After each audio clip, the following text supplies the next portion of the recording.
Good morning, ladies and gentlemen of the press. I am Melissa Paul, and it is good to be back. As you are aware, the Prime Minister has presented the estimates of revenue and expenditure, and tomorrow, April 21st, he will deliver the budget address. While both fall within the same fiscal cycle, they serve distinct functions. The estimates provide a detailed breakdown of the government's projected revenues and planned spending, supporting parliamentary oversight and accountability. The budget address, by contrast, is the Prime Minister's policy statement outlining the government's priorities, economic outlook, and the rationale behind those allocations. In simple terms, the estimates show what the government plans to spend and where, while the budget address will explain why. The government of St. Lucia invites members of the public to tune in tomorrow at 10 a.m. for the throne speech and again at 5 p.m. for the Prime Minister's budget address. And this will be aired on the Government Information Service channel, on national television and social media. With that being said, to provide an update on healthcare and to give a general outlook of what St. Lucians can expect in the health sector and the other portfolios of Honorable Lucia Baptiste, I now invite the Honorable Minister to the podium.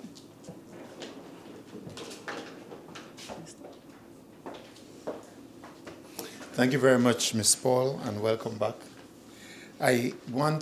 Good morning to members of the media. I want to provide an update on two medical missions.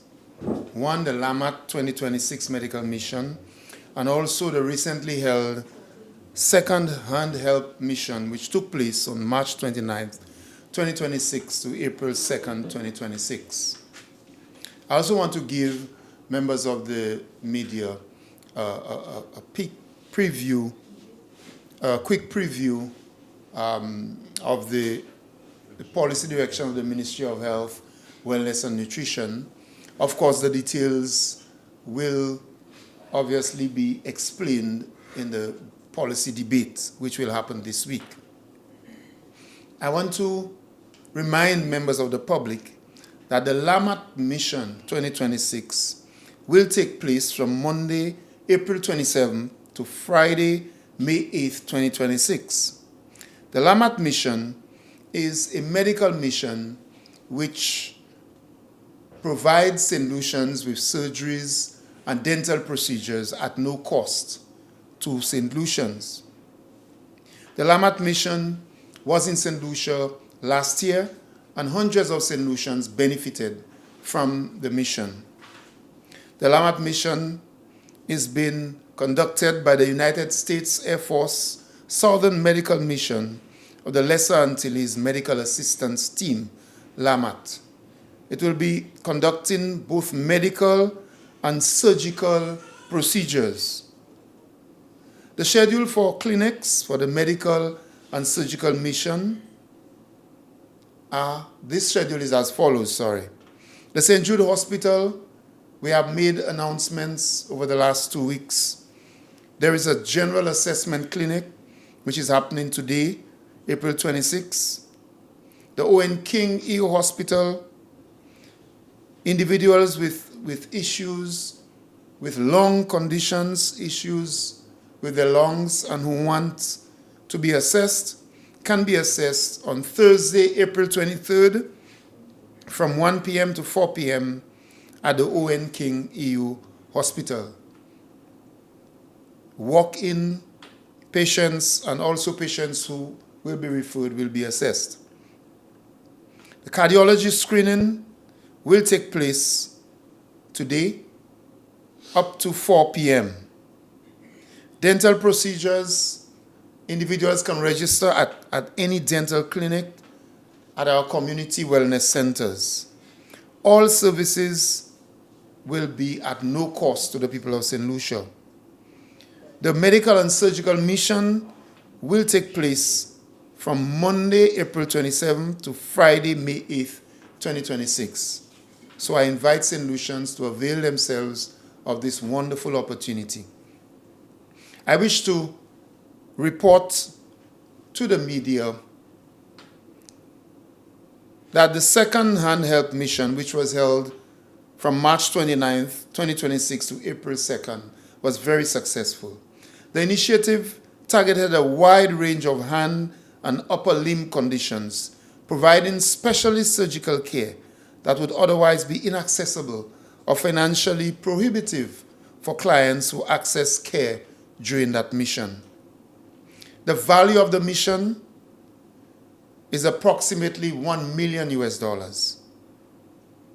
There were 36 professionals who came to St. Lucia to provide care, and a total of 121 surgeries were conducted.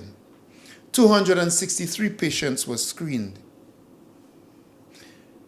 At the Millennium Heights Medical Complex, 191 patients were screened. At the St. Jude Hospital, 72 patients were screened. 66 surgeries were conducted at the Millennium Heights Medical Complex, and 55 surgeries were conducted at the St. Jude Hospital. Outpatient procedures at the Millennium Heights Medical Complex, 38. There were 38 procedures conducted in the outpatient clinic. All of the patients are being monitored by our local professionals, and we wish them every success in their recovery. I wish to provide just a general outlook on the strategies of the Ministry of Health, Wellness and Nutrition, especially as we are moving into the budget debate, the policy debate of 2026-2027. As we approach the 2026-2027 budget, the policy debate, the Ministry of Health, Wellness and Nutrition is in the process of adjusting the Health Strategic Plan 2025-2026, which was already prepared with the help of the Pan American Health Organization in late 2025. That was before the general election. It is being adjusted to feature nutrition, which is a key addition to the portfolio of health after the last general election. So now, as you know, the ministry is the Ministry of Health, Wellness and Nutrition. We are focused on finalizing the strategic plan for health, which will focus on a number of strategic initiatives. They include improve healthcare coverage and equity, strengthen human resources for health, enhance sustainable health financing, improve healthcare quality and infrastructure, strengthen public health programs, integrate health systems for better service delivery, promote health equity and address social determinants of health, strengthen mental health services, and to ensure that we strengthen public-private partnerships. We also look forward to the complete commissioning of the St. Jude Hospital, which would include the transfer of all staff and patients by the end of July, which is the estimated time period for the complete commissioning, all things being equal. Infrastructure completed in many areas. However, we continue to concentrate on improving infrastructure for healthcare delivery, and we are going to focus on the areas of Grace, Babuno Ancillary Canneries, Grosile, conceptualizing the Viewfort Polyclinic, the Cicero Medical Complex, which would include the Cicero Health Center and other facilities which will be provided there, Entrepot Wellness Center, Betty Wells, etc. There will be a major focus on health education with a magnifying glass, so to speak, on personal responsibility. We see an increase in hospitalizations over last year compared to the year before, and most of it due to NCDs, non-communicable diseases. We notice that hypertension-related conditions continue to feature as the number one reason for the increased hospitalizations in St. Lucia. There are positive signs, though. More St. Lucians are accessing our wellness centers year on year. So we have more St. Lucians who access our wellness centers for services compared to the year before. We are seeing more men accessing our men health clinics, especially for the services that have been included in universal health coverage. New services have been added. In particular, just a few weeks ago, the Ministry of Health, Wellness and Nutrition added colorectal cancer screening free at no cost for the people of St. Lucia. This is yet another service which has been added to the new Universal Health Coverage Program. We see increased efforts at our hospitals to improve quality, to cut down on waiting times at our accident and emergency departments, and to ensure that we invest in more systems which will require improved technology and to cause the work to be more efficient. We have invested in more human resources with an increase in medical officers at the primary care level, including mental health. And therefore, you will see in the upcoming budget, in the upcoming policy debate, explanations relating to how the Ministry of Health, Wellness and Nutrition would fashion our response to the health challenges in St. Lucia. Nutrition will obviously play a much bigger role in our ministry, and we are hoping that this new area of nutrition will focus on collaboration on an island-wide level, will focus on awareness, causing our people to be even more aware of issues relating to nutrition, and hopefully we can cause there to be a new discussion, a new debate on the value of nutrition within health and wellness in St. Lucia. I look forward to the debate, to the policy presentation by the Prime Minister, and we know that the St. Jude Hospital, Millennium Heights Medical Complex, and other institutions have received increased resources. The resources to those institutions have increased in this year's estimates of revenue and expenditure, and we are looking forward to causing the people of St. Lucia to look at their health, to look at our health with new lens, to cause us to be even more aware of the issues that are impacting negatively on our health. Thank you. Thank you. You have one question before I run to cabinet? Yes. Only one. Only one, yes. Yes, somebody raised their hand, yes. Where exactly are we with regards to the St. Jude's Hospital? We have now completed the transition of a number of the departments, the latest one being the department which takes care of the diet of patients, and the kitchen has been moved, and we continue at this stage to verify the equipment. We have installed a number of pieces of equipment, and the professionals are verifying the equipment, ensuring the calibrating is correct, ensuring that there's training so that we can meet our deadline of the end of July, barring any natural or unforeseen challenges. So we are focusing now on ensuring that all of the equipment is in and that we are ready to move. We do have a number of other pieces of equipment, like beds and so on, have been installed, but we are now working on the other departments to ensure that we can move in a very efficient way. The commissioning team continues to meet every week.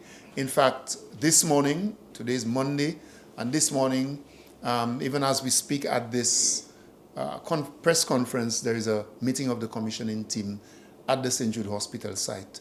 So every single week, the commissioning team meets and pushes the progress towards full commissioning of the hospital. So we are satisfied that they are moving towards our target, moving steadily towards the target, which we are hoping will be no later than the end of July, barring any unforeseen challenges. Yeah. Okay, so I have two quick questions. So you mentioned the health and nutrition strategic plan. I do know that there has been at least one food and nutrition plan, well, strategic plan before, if not two. So I want to know, how will this one be different, and why has there been this continuous replacement of the strategic plans that came before? Okay, well, there have been plans relating to nutrition before.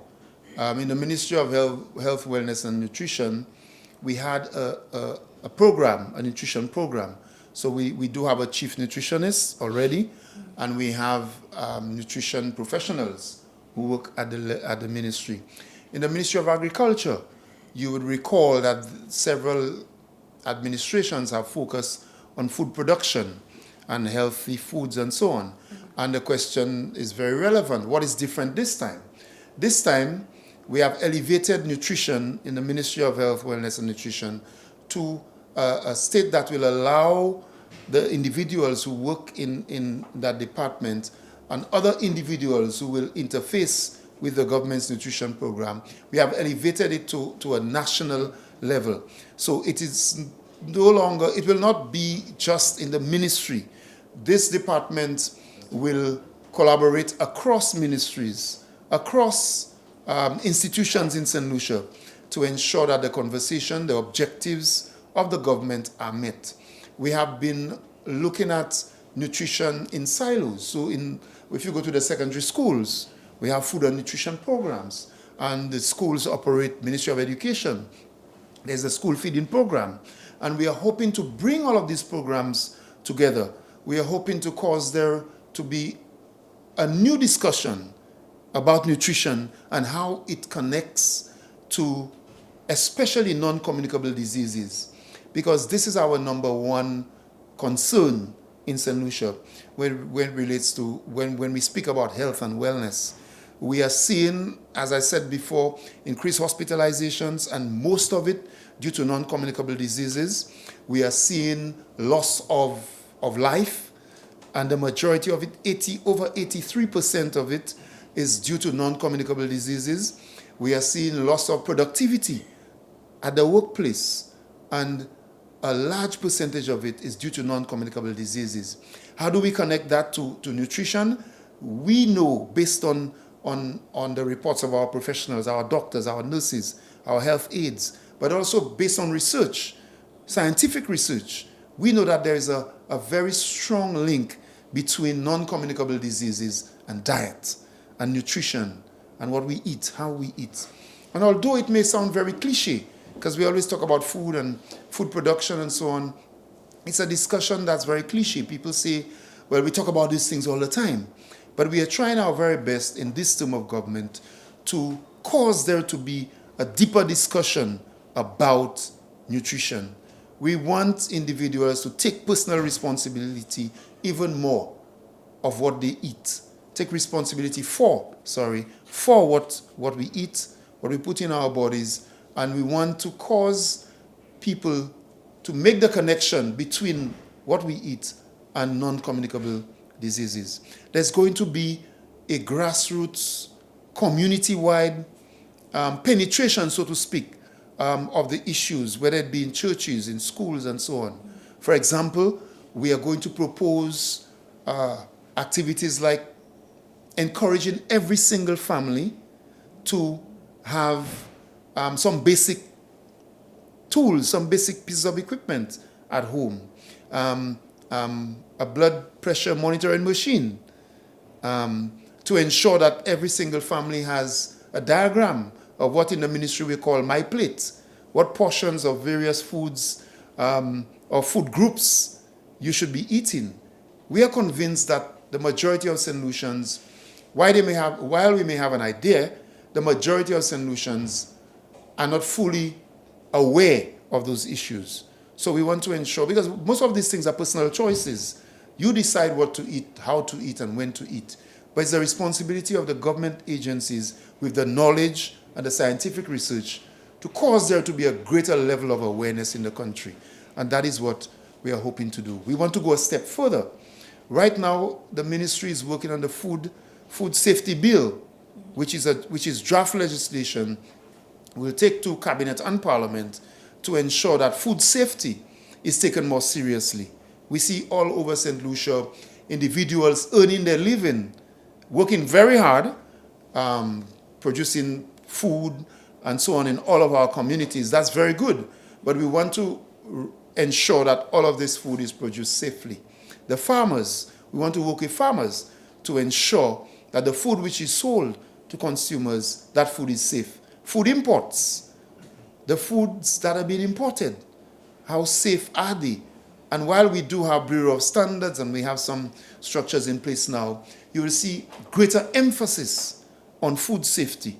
So there are a number of programs, there are a number of things we are doing differently, and we are doing it because of what we see.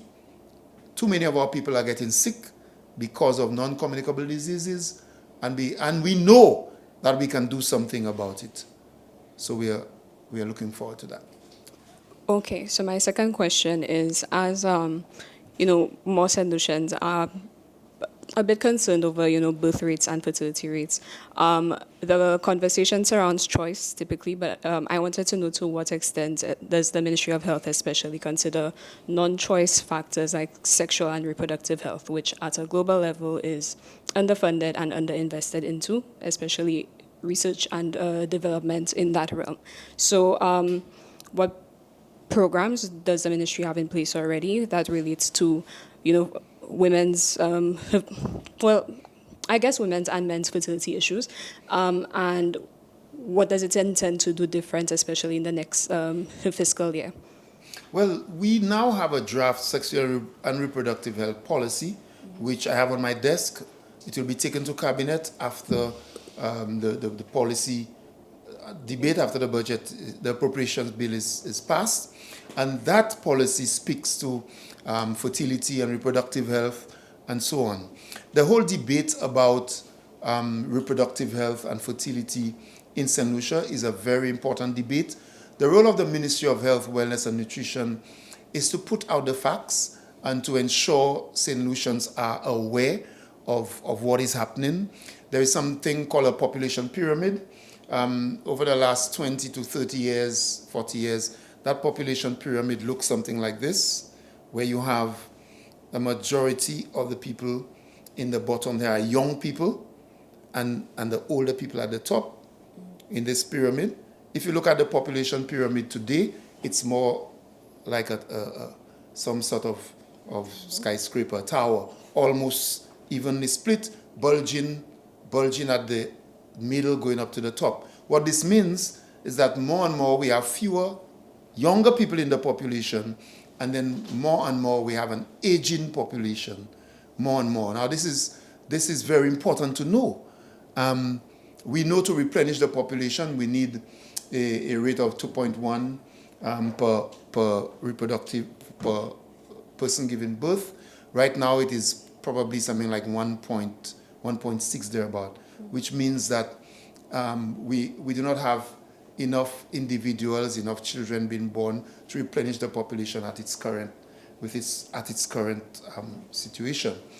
So our job is to ensure that we get the statistics, and I'm sure Department of Equity is doing the same, to let St. Lucians know what the situation is so that we can make informed choices. The personal choice belongs to every individual, but we need to know the situation in the country. So for health, what does that mean? It means we need to now plan for an aging population. We need to now have even more services at our wellness centers for older people. We need to begin to think about private sector people who want to invest in elderly homes, for example, or we need to have collaborations with Department of Equity and so on, so that families can be trained to take care of older people within our families. We need to now begin to see on the economic side and the growth side, how do we encourage even more older people to be part of the economy? So the thing is real, that the population pyramid for St. Lucia is looking very different. And if you do the research, you see it. So how do we deal with that with knowledge about fertility and population trends? Through policy, But at the same time, and we are working on this together with other ministries, but at the same time, it's very important for St. Lucians to have the knowledge, to know to know the reality. And there are lots of other implications that I don't want to go into. NIC contributions, individuals who are retiring and the age of retirement, all of that, schools and many classrooms that are closing down because of classroom sizes are reducing and so on. We simply need to know and to understand what the implications are so we as a country can prepare for it. 10 years, 20 years down the road, we are going to have older people in our population. Based on the trend, the percentage is showing that we'll have more and more older people in our population. As a country, we just need to prepare for that. Okay. Okay, that's it. I hope I was of some use. Thank you very much. Yes. Thank you.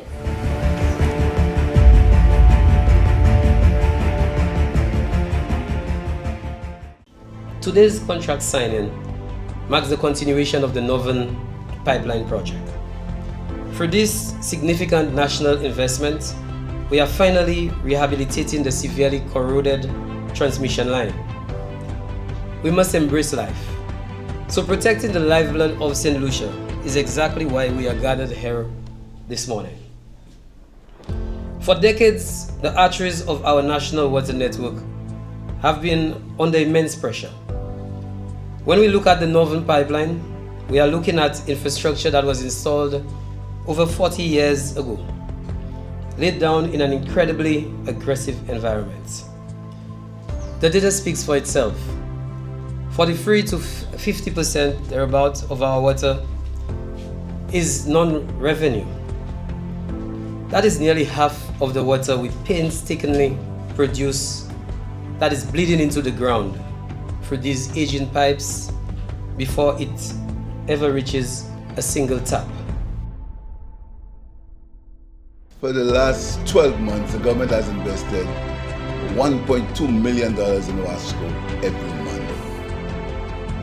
Something not known by many people. And incidentally, these funds have come from the CIP program.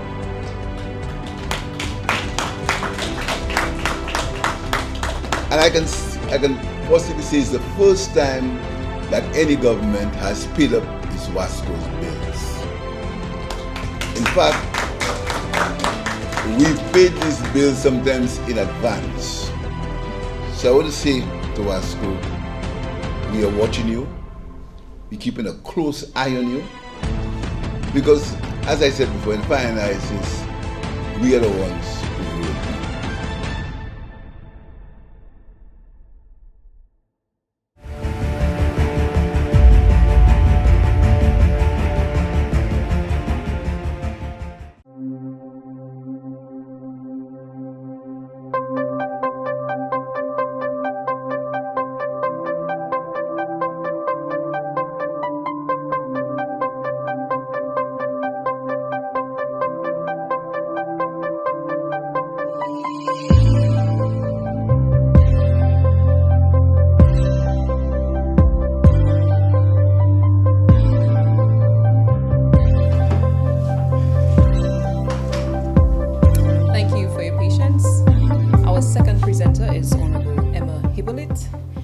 The Minister for Equity, Labor, Gender and Elderly Affairs, Social Justice and Consumer Welfare.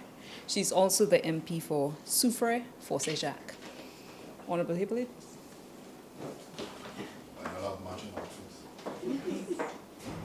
Good morning, everybody. Good morning. How are we today? Okay. So today I'm going to be very short, but I'm also going to share with you some notes. Last week I had the good fortune to attend a workshop in Grenada. I represented the Parliament, Senator Alison Jean and myself attended. And it was the whole issue of trying to look at enhancing legislation as it relates to the care policy.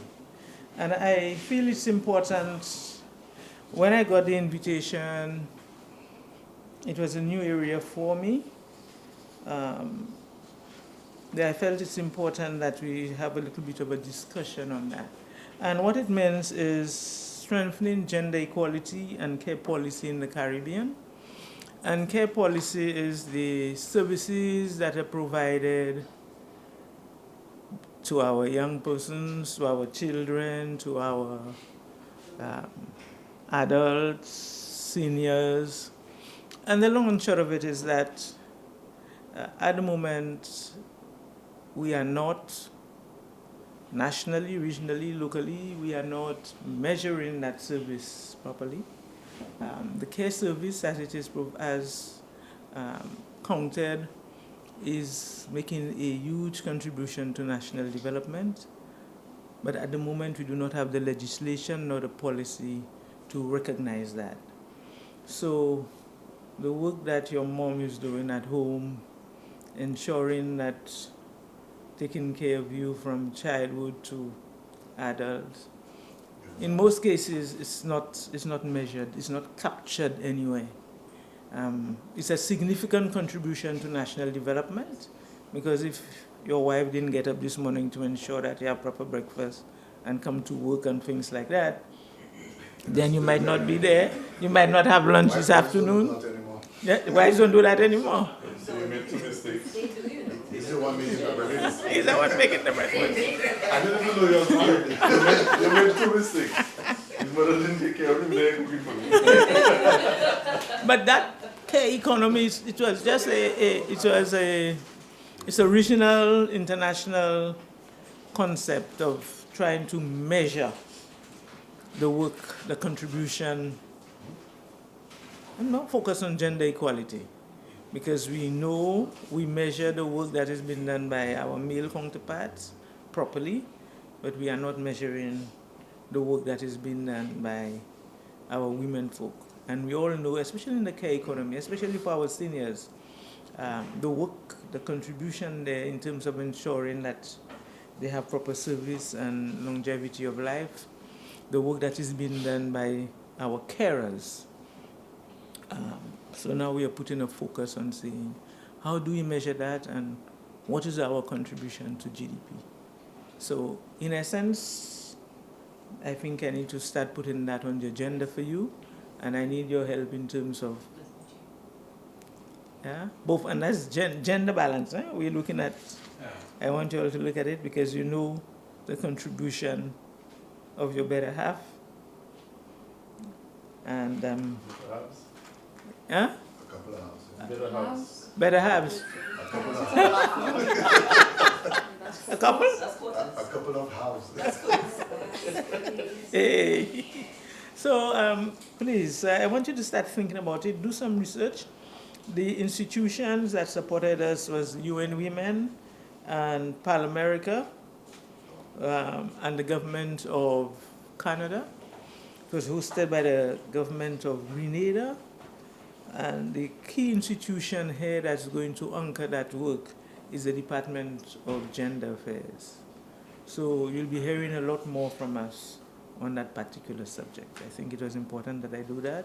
I will share 2 copies of there was a joint statement that was issued, so I'm going to share a copy as well, so you can pick up bits of it. Yeah? Okay. So we had, what are the things you have to question me on before I say anything else? So you can share that with your people.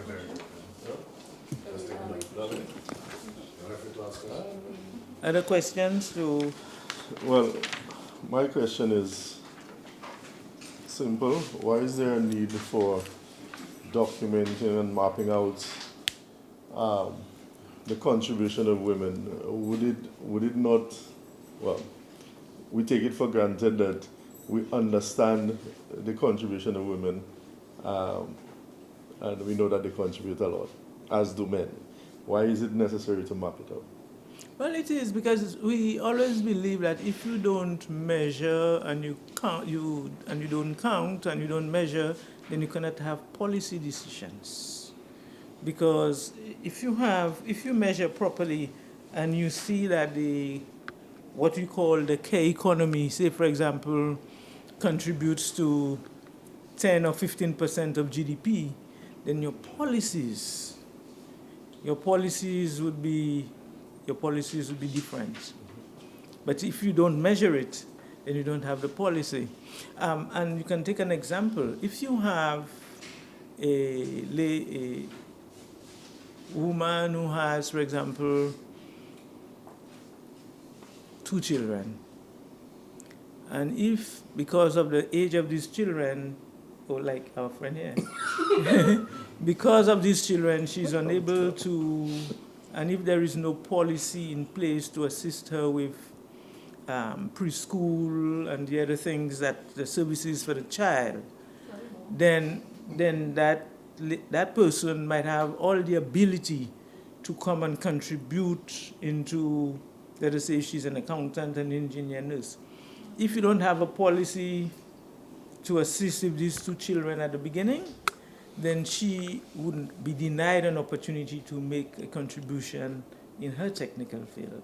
So that is a loss to the country in terms of her skills. So it is from that angle, when you start measuring, then you can have better policies in place. Okay, so... understand why? Absolutely. Okay. All right, so one quick question from me. It's a bit of historical revisionism, but You see that? I said it's a bit of historical revision here, but with that lens, some people tend to say women started to work whenever, or they just got the right to work in whatever year. So would you agree that it kind of makes us rethink the past and think that women have always been working, technically?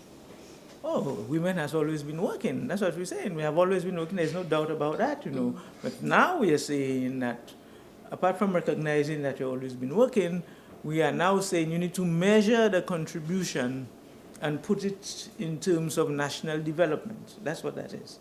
We are saying it is critical work, and without the work that women are doing, then they might have had negative impacts on the development of a country. And we are saying we want our contribution to be measured. Mm-hmm. Some of them do it out of love. Yeah, they're part of the book that is part of love, but there are others that you can measure. Good afternoon. One general question from me. What immediate measures or steps are being taken to address the rising costs and ensure economic gains are more evenly distributed, especially with what's happening internationally? So you still see me as the Minister for Commerce. I'm no longer the Minister for Commerce, but I can still tell you Dr. Hilaire is the Minister for Commerce. So that question he's going to be there, he's following next. But I can answer you. You may recall that the government have put in place a very special committee, persons from the Ministry of Commerce, persons from the Ministry of Foreign Affairs, and what you are doing is to look at what is happening internationally, look at the impact of rising prices, and make recommendations to the cabinet as to some of the policy decisions that we could take. And you may recall, the government have taken certain policy decisions to contain rising prices. You might see the subsidy. You have a subsidy in rice, flour, and sugar. You might see, for example, the policy in terms of removal of VAT on a number of items. All of that are various policy decisions by the government. There are certain goods that are placed on price control. These are all policy measures taken by the government to contain the rise in prices. That's very important. Good afternoon. Two questions from me. The first one, it has to do with disadvantaged mothers, especially because there are a few cases where we know of a lady who's been squatting, looking for a residence for her and her children. And of course, there are also a lot of instances with women having newborn children and they don't really have the assistance, whether it be from the fathers of those children or their own support system at home, their parents or whatever. they don't have the help. Just for information purposes, can you at least tell those people where they can go to get the assistance that is needed? Because we have a lot of them out here who just do not know how to navigate. That's they don't know how to navigate. They don't know how to navigate. Yes, so now that falls within this new ministry that I have, Ministry of Equities, Gender, so it falls within that ministry. So a person having challenge, not only a single parent having challenges, persons with maybe social challenges generally, we have officers on the ground. We being the Ministry of Equity, we have officers called welfare officers. They are in every constituency. They represent, they are assigned to various constituencies. We have social transformation officers, we have community development officers, and their responsibility is to know what is happening on the ground. But that person or persons with challenges could either go through, because we have offices as well in the various constituencies. So if it's in Miku, there's an office there that you go to, and the officers assigned, or you come to this building in the Ministry of Equity is the 4th floor of the Graham Lucy building. So you come in there, and somebody is going to assist you. Whether, for example, the mother needing some support might get certain vouchers from us. Critical housing, because we cannot assist everybody with their housing. If somebody is technically, you saying homeless with a number of children, we have intervened. We have intervened and assisted in terms of ensuring that we have assisted that person, ensuring the children attend school. We have done all of this. We also have different programs as well. You have persons, we work with human services in terms of the family court for children with challenges. So all of that falls within the ambit of the Ministry of Equity. Okay. Yeah? Yes, thank you. My second question, there was a homicide in your constituency on Sunday. And it is rumored that the two communities, be it Barnes Drive and Palmis, they've had tensions before.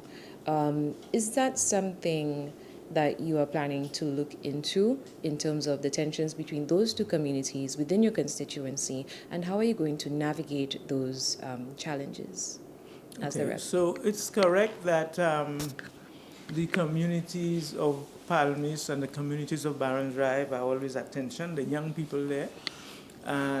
It's not that we are planning, we are dealing with it. We are dealing with it. A lot of and again, there's social issues, so there's no quick fix. It's engaging the two communities, working with the police. One of the things practical things that we have attempted to do in recent times, we've got a commitment from the Commissioner of Police. We are establishing a marine base in Soufrière. The police as well are working with us to engage our young people in terms of getting them into various social programs. In fact, just last week, the police made the announcement to encourage young persons to come in to register through a social program that we are having. We have also engaged persons like Mr. Aziz of the SLHTA and Dr. King and that group, and again the commissioner, in trying to put social programs, sustainable social programs in place to engage the young persons in these two communities. But it's a big challenge, but I can tell you that it's worrying in terms of how do you get persons to understand. But I'm told, I don't have all the information yet, that the shooting was not done by, it was done in Barons Drive, but it was not done by people from Barons Drive. I'm told it was a car drive. I don't know what it is. Drive-by. We don't have the full details yet. But it is unfortunate that somebody has lost his life. Okay, Madam Minister, Gregory Hamilton from Choice TV, back to what you spoke about earlier. While we do have the ladies going through those problems, we also have the men going through those same problems from delinquent moms. What is being done for those dads who are taking the role of the dad and the mother also? Oh, Hamilton, the situation is the same. Any individual, the young lady asked about young ladies, any individual who's a parent and who's having challenges with children and things like that, or becoming homeless and so on and needs support, we deal with it. Our ministry recognizes gender equality. So if you are one of those persons who have a challenge, you can come down to don't be afraid, come to the 4th floor. Yes. Yeah, we are just one floor down. Equity, and we want to work. And it's interesting that you've asked this question, because this year, God willing, we really want to, we continue to focus on our ladies, but this year we'll make a deliberate effort to pay much attention to our men and boys this year, God willing. Thank you very much, Madam. You're welcome. I have one question. As Minister for Consumer Welfare, what steps are your ministry taking to address, or should I say, protect consumers from price gouging? That's not for her ministry? No, it is. Yes. Consumer welfare. Because in my ministry now, the Prime Minister in dissecting has allow Consumer Affairs to remain with me. So it is the Department of Labor, Cooperatives, and Consumer Affairs. So it's all parts of my ministry. The issue of price gouging, we are now developing local policy legislation to look at that matter. It's relatively new to us, but it is now on our agenda for this fiscal year. Okay. Question again. Presently, we are seeing the prices of food going up, the prices of even the barber shops going up. Who dictates the prices for these? We just see it going up by $5, by $10. Who dictates the prices for? But you see, we are operating a free market, system. So we cannot tell the barber not to price. I mean, all you do is, if you have a barber who has been charging you $20 and all of a sudden he's charging you $40, you just have to learn how to cut your own hair. No, because it's a demand now, and you need to understand how the market works. There are certain services that are mandatory that you can't say, for example, if you're ill, you can't say you'll be your own doctor. But there are certain services that you can. There's elasticity, what you call elasticity of demand and supply. And if you have, somebody has increased their services to a point where you feel it's not worth it, then you shift to another supplier. There must be a supplier somewhere that can provide you with that. There are certain items that you have a monopoly on, like food. You have to go to the supermarket to get the bulk of it until you start growing what you eat and eat what you grow. But in terms of other services, the strength of it is your purchasing power, your dollar that's in your pocket. So you as a consumer must understand the power of that dollar that you have in your pocket. Yeah? Yeah.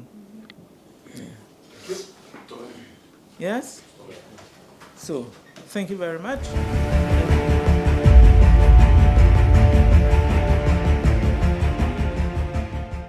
C'est by pet a code system ça fini. Et ça c'est pour toute cette dossier qui n'est un case qui a pour swap. This courthouse was established especially to deal with the backlog of criminal cases in the court system.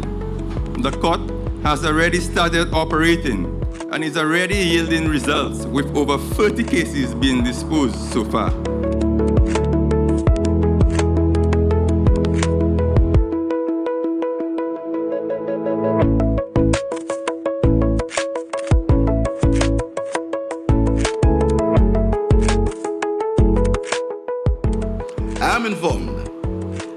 Out of the 138 or the 1,138 cases pending as of the 31st of March 2026, 587 of them, 51.6%, have been there for over 6 years.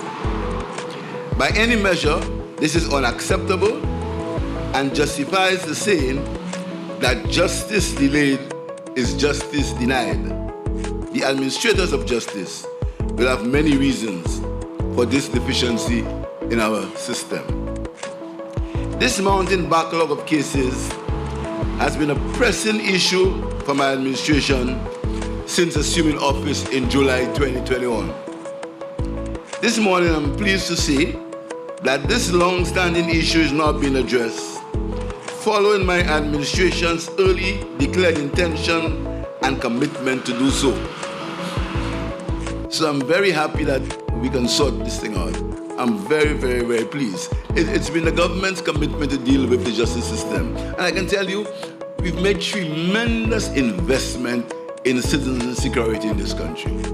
Tremendous investment. What's happening at Borderley? Doing work at Borderley. Tremendous investment. And very soon, we're going to be beginning the construction at the former George Charles Secondary School. We're going to be beginning the construction of young men who have issues with the law. Something which will be different from a prison, but we'll have where young men will be able to get some rehabilitation. That's going to be pronounced next month. And as I declare officially open this court, I want to remind you of the insightful words of the civil rights leader, Martin Luther King Jr. And he said, "True peace is not merely the absence of tension, it's the presence of justice." I thank you.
Good afternoon. Thank you very much.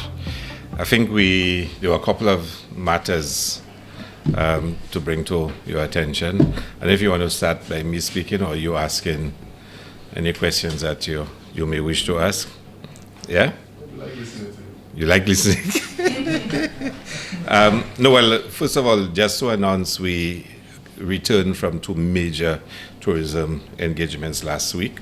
The first was Sea Trade, which is the annual gathering of the cruise ships, the cruise lines in Miami.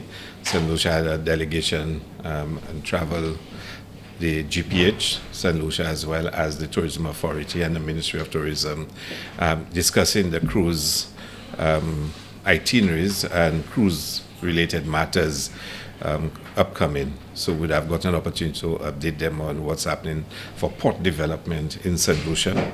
Also to update the industry on some of the community excursions and experiences being developed in St. Lucia. And we, of course, you'd recognize from the data come out from last year, our numbers are still not at the level of pre-pandemic as yet. So we really expect this year, based on feedback from the market and how the year started off, that we will, pass the 2029 numbers. But of real considerable interest for us, 2019. What did I say? 2029. Yeah, very futuristic, 2019. But of interest to us is that we have started some of the preliminary works for the redevelopment of Viewfort, because it is our plan, our intention for us to, re-establish Viewfort, because Viewfort did at one time welcome a couple of ships. And we have started, and it will be spoken of in the upcoming budget statement. The technical work has started for Viewfort, and to see how we can reconstruct the finger pier at Viewfort to be able to take at least 2 mega ships. So that work would have started and would have informed the cruise lines that we've started that work to do this. And of course, in Soufrière, we're going to redevelop the main pier down there for the expansion of the luxury cruise yachts that come. You would have noticed this year, well, last year into this year, the increase in the number of luxury yachts. They now go to Soufrière. Of course, they are a lot smaller than the normal yacht, cruise lines we get in Castries. So that will be 2 major developments that we would have discussed with the cruise lines in Miami. Also, St. Lucia participated in, for the first time, in the World Travel Market Latin America. And it is the first time we actually had a presence there and met with tour operators, travel agents, and other operators in the Latin American market. And it represents for us a determined effort for us to engage with the Latin American market.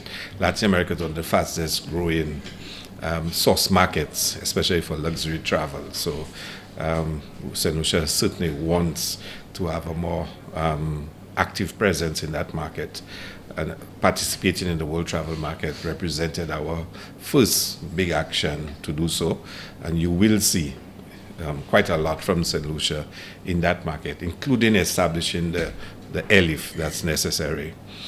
We announced in Brazil that come May next year, St. Lucia will host the first Caribbean Tourism Organization Latin American Summit.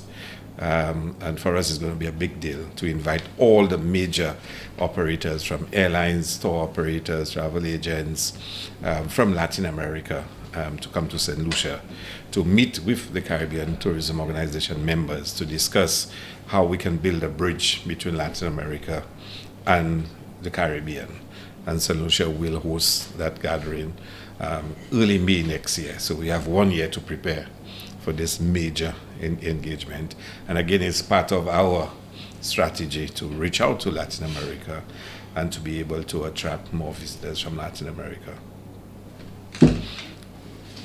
Thank you very much. So surely the new Latin America Trust is not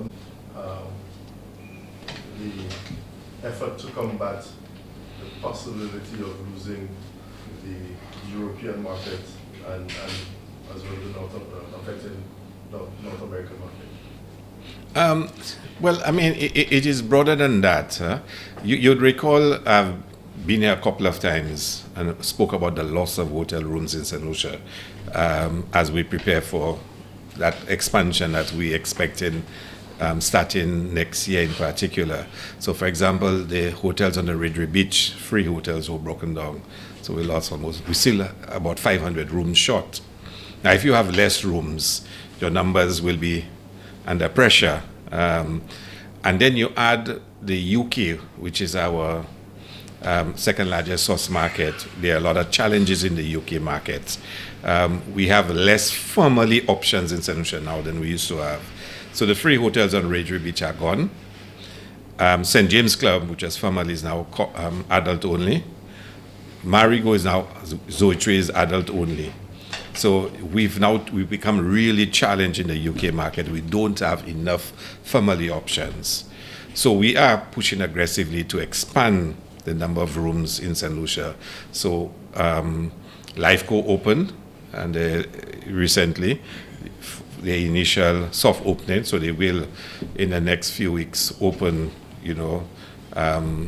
for all guests. We're pushing hard for us to get canals open ending of this year, early next year. We're going to start work on the Ridgeway Beach, the first hotel of the 3 hotels were broken down. They are going to be replaced. The first one starts middle of this year. So we're expecting by the time Isla, Ridgeway Beach, and a couple other properties finished, we would have added over 2,000 rooms. So we need to find new source markets. So whereas we are challenged now because of those hotels being broken down for rebuilding, we expect in the next 2 to 3 years to have a significant increase. And our Airbnb sector is also increasing significantly. Last year, we noticed a significant increase in revenue earned by St. Lucians through the shared accommodation sector. So it is more than just for any loss.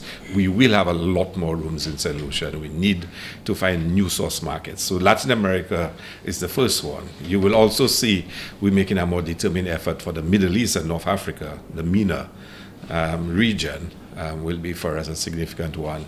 And even as a honeymoon and weddings destination, we have to start thinking of the Indian market, because they are, in a sense, the biggest wedding and honeymoon source market. So it's a distance away, but there are quite a lot of Indians living in the United States, and they do travel quite a bit. So it is broader than just the decline in Europe. It's actually to broaden the source markets.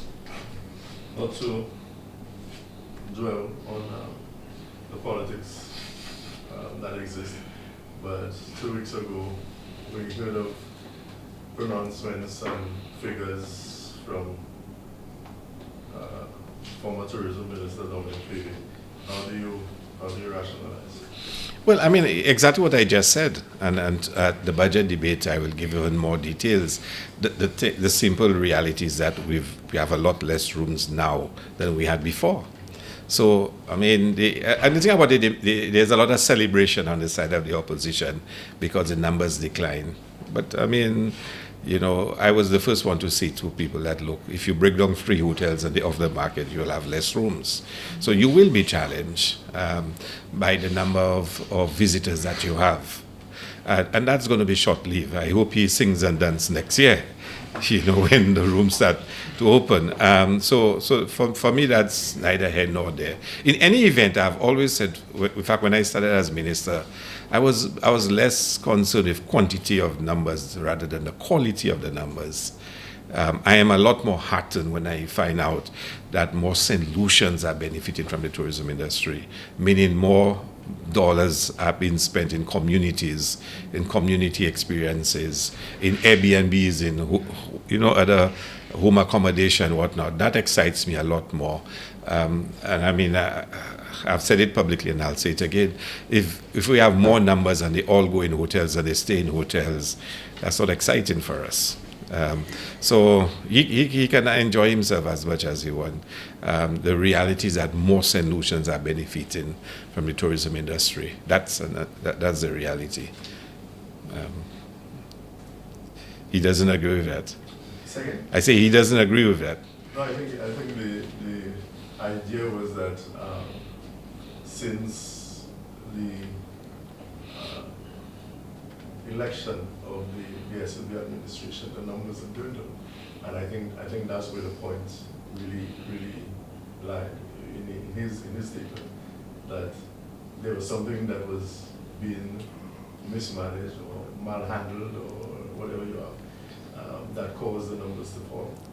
Even with 500 less rooms. No, but let's make it make sense. But 2024 was our best year on record. I don't think Alan Shastny was Prime Minister in 2024, as much as he may have dreamt of being Prime Minister. But the point is, we have an issue in terms of having less rooms. I mean, you don't break down 3 hotels and not expect it to affect you. simple truth. And the other factor which I will speak to at the budget is the fact that hotel rates in Central has increased by 50+% since 2019, since COVID, 50%. That's the demand for the destination in terms of, the demand for Central. Airfare has also gone up considerably for St. Lucia. So we are becoming a more desirable, but also a more expensive destination. And I just explained about the challenges we have in the UK market. I mean, we are being asked for more family options, and we just don't have it. We will in the next couple of years, and I'll make a couple of announcements soon about a couple of projects that will start that will enhance our family options. But it was quite interesting. I was speaking to a developer this morning who, when we first spoke, we were speaking about starting a maybe 3.5-star hotel in St. Lucia. When I spoke to them this morning, they said to me, no. It's a luxury property they want. And I said, but that's not what we started discussing. I said, but why should I build a 3.5-star in St. Lucia? Everybody wants St. Lucia and they want to pay top dollars for St. Lucia. And it just tells you the challenge we have, that even when you speak to developers who are, starting with one intent, when they do their market research and whatnot, they realize, I can sell a room $500 a night in St. Lucia. But that's going to affect the back of the plane. Generally, people who want more bargain travel, persons who travel with families, 4 or 5 members. The difference between a vacation that's $300 a night per person and $500 a night per person, or $175 a night, is dramatic. So yeah, I can tell you we have those challenges, especially in the UK market. But we're going to resolve it. It will probably take us a couple of years at most to fully overcome it and put ourselves in a position that we feel very comfortable with. So yeah, I mean, you can keep on rafting and celebrating for now. Okay, so we're observing World Creativity and Innovation Week. I want to creative industries as well as heritage. How much coordination is there between the Ministries of Education and creative industries? And I mentioned heritage especially since I'm not sure if an official statement has been made on the matter, but I do know that an event, for instance, was held to kind of boost student participation in subjects like literature, history. So I think that would indicate a bit of decline in enrollment. So can you speak to what extent the Ministry of Creative Industries tries to bolster education that supports that sector? Well, I mean, a lot of the work in the formal education system is handled by the Ministry of Education, as you rightfully stated. Our work in the creatives and the development of the creative capabilities are more out of school, in a sense, and it is limited in that regard. But I mean, through the Cultural Development Foundation, we have expanded the kind of education, training, and development work that we do.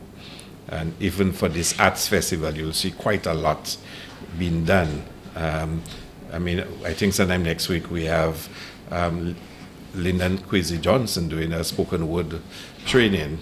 So we do quite a lot of training in that regard. But a lot of it is outside the formal education system. The ministry and the CDF, they were not very involved in the formal school system. So there's no intention to ensure that the formal education system feeds into the creative industry? No, we want it to feed in. It's just that the formal education system is handled by the Ministry of Education. But we want it to, for sure. And I mean, we also have a particular interest, for example, in some of the schools that have theater arts programs. But yeah, definitely we would want it to it is a catchment area space you have there where you can really tap into the creatives at a very early stage. But we've not given thought to the ministry itself going into the schools with its own programs. We do have, during the summer, for example, the Summer in Arts program, whatnot, but that's, again, during the summer holidays. Okay. And 2 more questions. So this relates to jazz. As we expect the festival to become bigger and better each year, how do we intend to to ease congestion at the gates as the numbers become? Yeah. No, good question. I think this year we're going to do it slightly different. Again, modifying. At the opening of Jazz, I think we're going to create an additional gate with at least 5 new feeders into it to try and increase it, because last year, the challenge we had, essentially we had 2 gates, the main gate and the southern stand. So but we're going to make some changes. We're going to add a new gate so we can process persons faster. Last year we tried the snake at Pigeon Point, and that worked quite well. So again, we're going to look to see how we can process quicker, because you want persons spending less time on lines and more time in the venue. So we're still going to try again with the traffic and the traffic management. Half of the problem in traffic management is just St. Lucians cooperating. and if we can overcome that, we just have a cultural thing in St. Lucia. People do not like to follow traffic directions. And it's irrational, but yet it is understandable. If they want to avoid having to wait, say, 10, 15 minutes, and persons start doing all kinds of shortcuts, and if everybody start doing shortcuts, it causes gridlock, and you end up waiting an hour and a half. If you just follow the instructions, follow the directions, and you might have to wait 15, 20 minutes, but you won't end up waiting an hour. But everyone believes they can bypass the 15, 20 minutes, and then it becomes gridlock.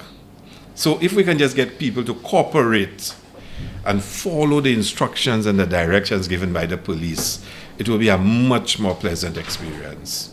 And that's what we have to say to St. Lucians. Just cooperate with the instructions. Just follow the directions, and it will be better for everybody. But it might mean you waiting, slow-moving traffic. But in the end, it is better. But St. Lucians have this cultural thing that everybody believes they know a shortcut, they know a way to get to the front and make it move. It ends up being chaos. Okay, and last question. So as Minister for Commerce, we have a new food franchise coming into St. Lucia, Wendy's. So we wanted to know what's your opinion and what does that indicate as to our economy and itself? I really cannot comment much about it. To be honest with you, I can't. You want to go to Wendy's? I haven't seen any documentation on it. Oh, okay. I hear a lot about it. I have not seen any documentation on it. One other question, last question from me. Every year we have issues. One thing to cover, but I guess met with stumbling blocks in how we do. We promise to solve all your problems this year. Say again? We promise to solve all your problems this year. For legitimate media persons. Oh, okay, that's fine. We promise to solve your problems this year, and I refer to legitimate media persons. Legitimate. Yes. So not you. But you never have a problem. You always get your... I had a problem last year, sir. You did? I did. And it was not only me, it was a few of my other colleagues. Really? Yeah. You said you would fix it. Yeah, this year, so let's wait. Will it be fixed? Will be, yes. Yeah. So I have Yeah, right. You had a problem? You legitimate? Right. Did you have any problems, my dear? I didn't have any problems. You had any problems? I wasn't with the BSF. You were not there last year? You didn't have problems. I have a baby. You have what? I have a baby. I can't go anywhere.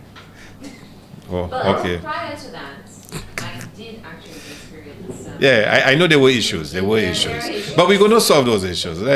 Now that we are aware of it, and well, put it that way. Speaking very honest here, they're not very nice as to how they handle local media. Local media always get pushed on the back. We had a wonderful breakfast. We spoke about all those issues, and we promised we're going to resolve all your issues, no? Well, now I'm back in. You were not there at the breakfast? I received No, You would, but you had the breakfast, no? No. Yeah, man, we had a breakfast. The media was there in large numbers for legitimate. If none of y'all were there. Oh, I guess there's a difference between the cabinet media and the real media.